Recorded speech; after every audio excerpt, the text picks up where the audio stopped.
And we're back.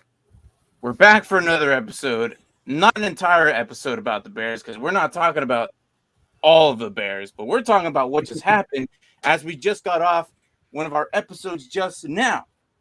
So I would probably guarantee you that our coworkers on the Nerd Huddle are probably going to go more in depth with this because they're probably going to talk about the trade but they're going to probably talk more in depth how this affects both sides of the bubble. Right now, uh, we just got off. And then as soon as what's up, Rich? What's up, Rich? What up, my guy? Dude. So we have a Bears episode coming out freaking Thursday. But we're just gonna talk about the trade. Our coworkers in the Nerd Hall are probably gonna go definitely more in depth. But what do you think about this right now? Like KealHarry just got traded to the Bears. First thoughts. Mark. Yes. Are you here with me right now? Jesus Christ. Yes. What was your first thought? My first thought was they doubled the amount of first-round picks they have on offense now. Okay. I think it's a solid receiver 2, receiver 3 for them. I guess. I don't know because he hasn't really done much in freaking in New England. He wasn't really a big asset there. I really want to know what they say tonight. I'm apparently he told me if I'm going to join him tonight, yeah, I probably will.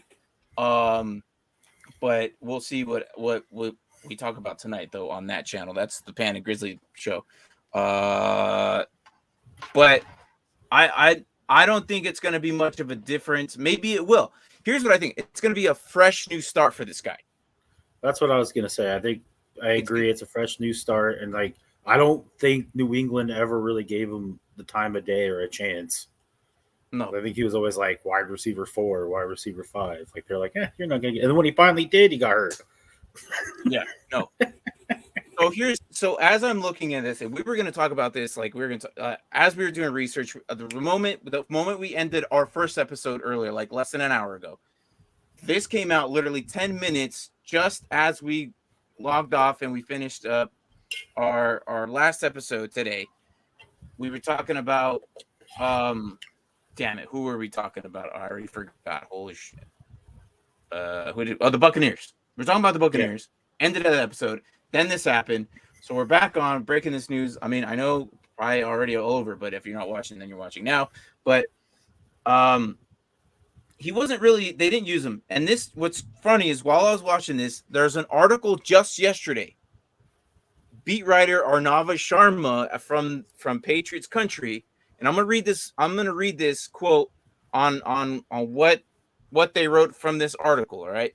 So this article stated from Foxborough, N'Keal Harry and New England Patriots are now nearing a breakup, obviously.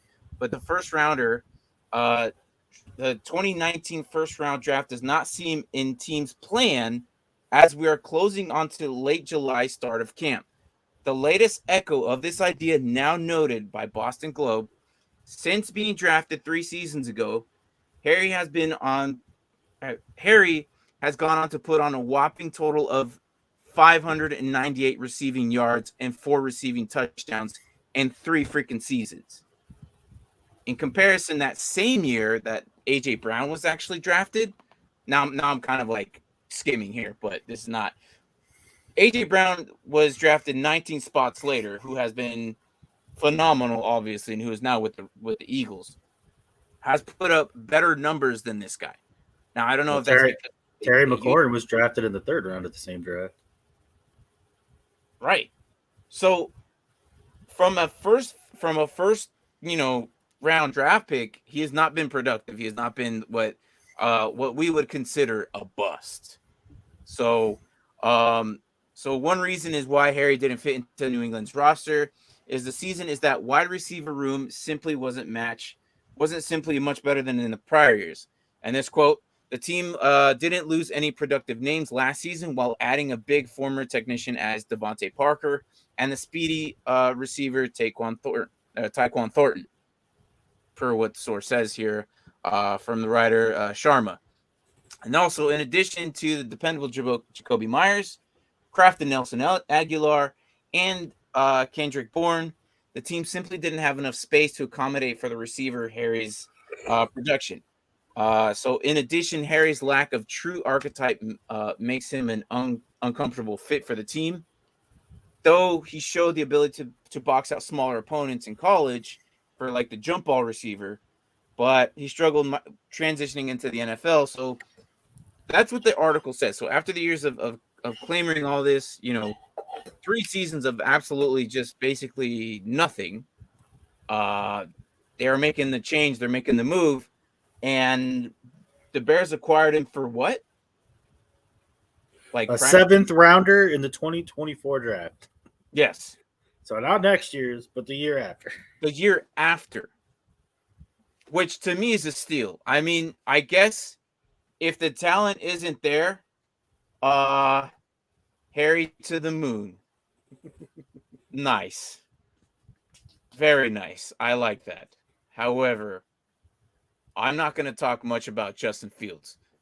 I don't want to talk much about the Bears because we will talk about this on Thursday. But I don't think that line's going to hold up. I don't think it's going to be any different. He might be their new number 2, number 1. I don't know if he beats out Mooney. I don't know. We will see who Justin Fields decides to pick. But tonight I'll probably end up being on the Panda Grizzly show tonight with the guys. They want to talk about this trade. I got the text. He's like, "Hey, are you going on tonight?" I'm like, "Yeah."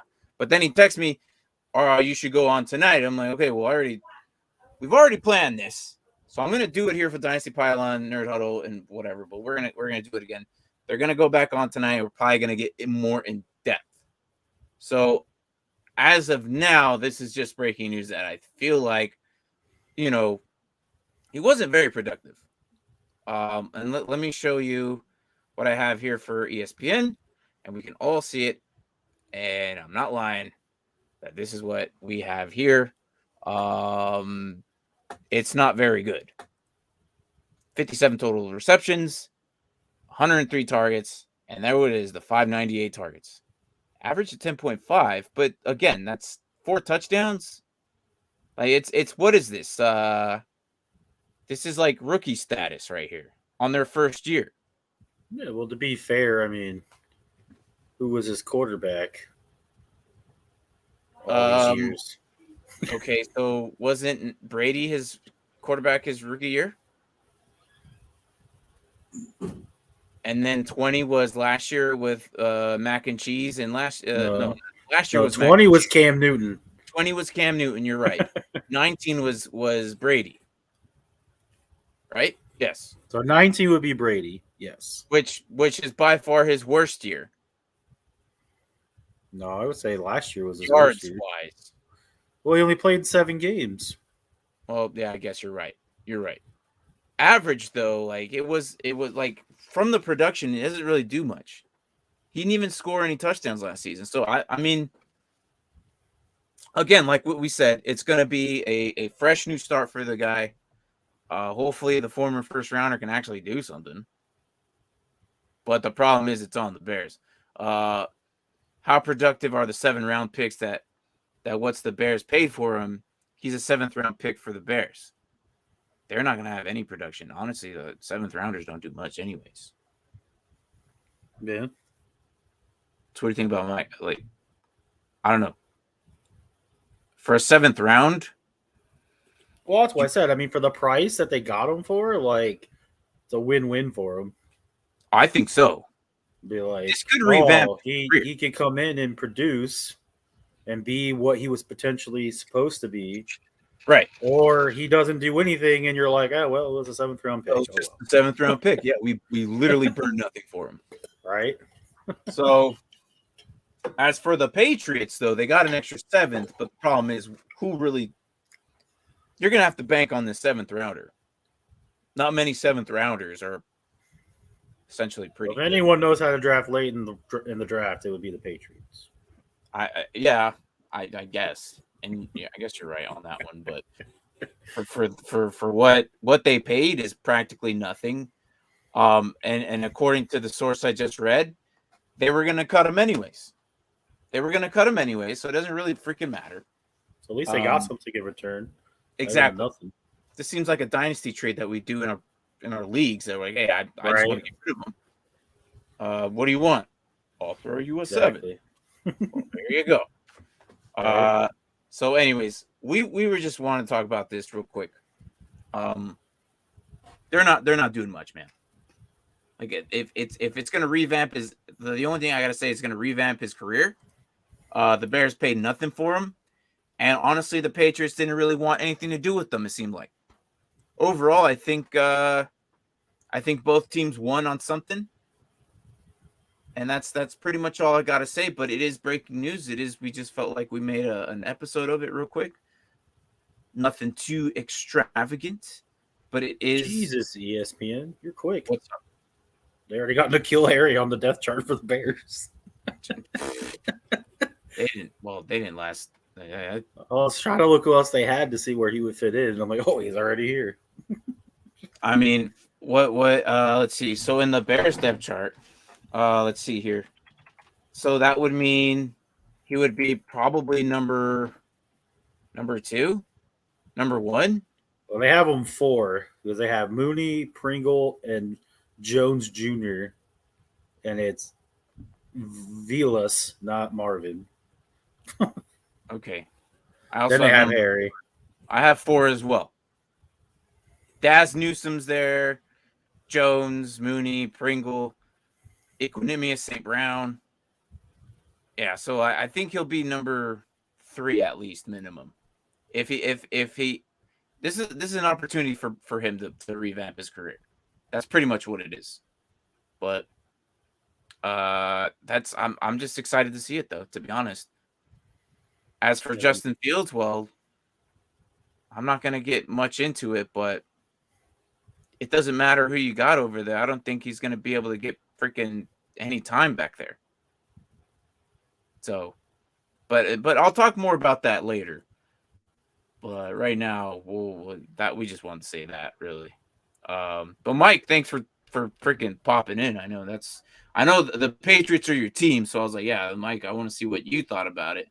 I mean, you got a 7th. You were gonna cut him anyway, so why not?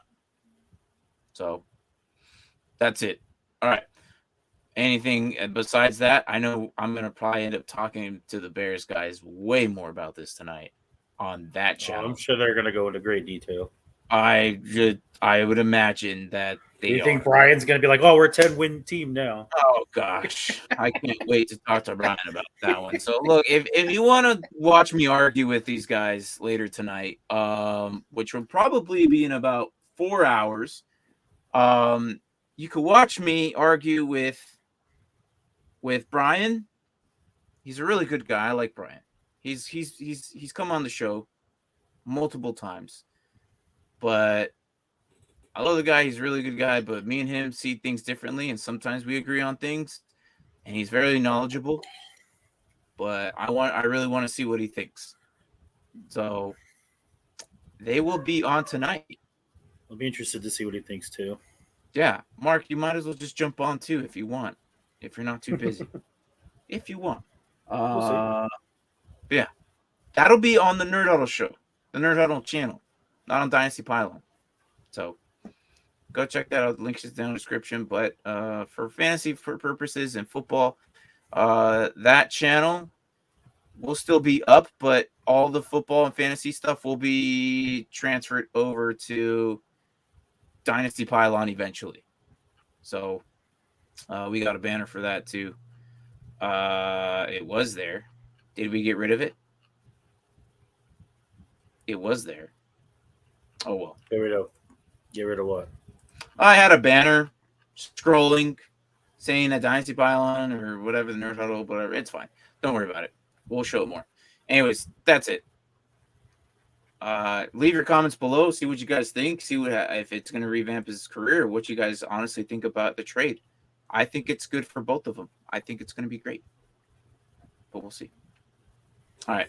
Anyways, again, I'll see you guys tonight if you guys want to watch me argue with Brian.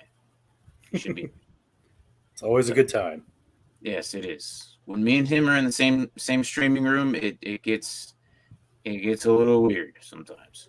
We have different opinions, and especially when it comes to the Lions. Holy crap. When it gets to the Lions. All right. Anyways, that's it. All right. Thanks for watching, guys. Later.